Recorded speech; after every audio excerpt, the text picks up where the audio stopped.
During his 2 decades at the helm of General Electric, Jack Welch redefined the role of the modern CEO. His management techniques transformed GE into one of the most admired companies in the world, a global conglomerate dominating nearly every sector in which it competes. One of the hallmarks of Welch's tenure was his ability to identify and groom leaders who have gone on to run some of the most successful companies in the world. Now, Welch, along with his new wife, Susie, formerly the editor of the Harvard Business Review, has written Winning. The book, a management guide for businesses big and small, lays out Welch's principles on how to lead, hire, and get ahead. Earlier, I sat down with Mr. Welch and asked him what are the traits he looked for in the people who became his key players. I'm desperate to get myself people that are smarter than me. I'm desperately trying to get people with energy. I call it the 4 E's. Energy, ability to energize people, to execute, get it done, and have edge. And I want passion. I want them to care more. Now, you said success is all about growing others. And you have something that might be a little controversial to some people. You have some critics about differentiating your employees. You have the top performers, the middle 70%, and the underperformers, which you want to kick out the door. Right. So how do you motivate the middle performers, and how do you get rid of the lowest? Okay, I think that this is a widely misunderstood concept, but it is controversial. You want to make sure everyone knows where they stand in your organization. And it's a leader's obligation. Most companies, the leader holds back. People don't know where they stand.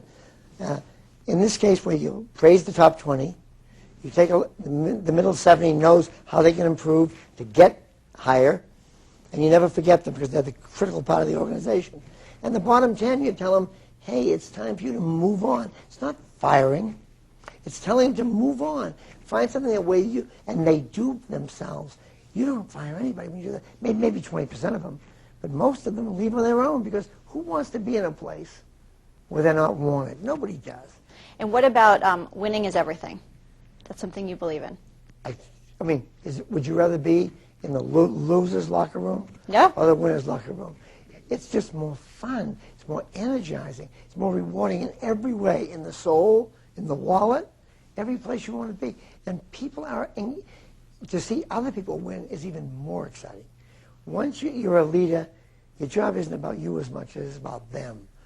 And what if you have a bad boss? Kind of turn it around a little bit. What if it's an employee who's stuck with a bad boss? First of all, the employees got to look at themselves. A real mirror test. Is it really the boss or is it them? If they find out it's really the boss, then they're going to make some choices. They've got to get some options to leave before they take them on. And then they got to take it on. They can't be a victim. Jill, don't let anyone be a victim. They got to take charge of their life. This is something you can really speak on. Working with your spouse or your siblings or your parents, how do you go home at the end of the day and take work out of the equation? Well, I think it's probably pretty hard. I think that it'll always be in the background. It's always there. But if you've got a full, interesting life, you've got plenty of other things to do. But one of the, I see it as an opportunity. I think there's nothing better than being on the same wavelength. You're talking about the same issues. I mean, writing this book with my wife was so, we never left it. We never left it. We had such fun with it. We talked about it in the morning, noon, and night.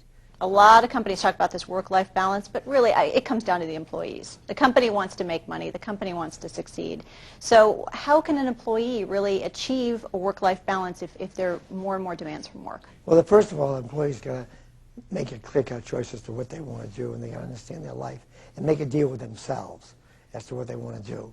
But then they can't think of the company. You said it just right. They can't think of the company as solving their problem. They've got to deliver on their own and over-deliver. I call it the old-fashioned chit system. If I work for you, Joe, and I deliver and make you look good and the company win, when I need flexibility, you will give it to me. The big word is if there.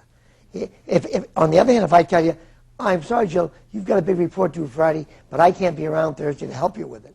If I do that a couple of times, you're not going to be interested too much in taking care of me. All right, final question. Yeah. And it's a two-parter. What's the best thing about being a boss, and what's the most challenging part of being a boss? The best part about being a boss is growing people. It is the thrill of all time. Give stock options, then watch the company win, and watch the people light up as they watch their lives change. I mean, I had such kicks over that. I like to watch these guys that are out there now who work for me running companies. It's an enormous thrill. The hardest part of a job is making the ugly decisions. Letting somebody go.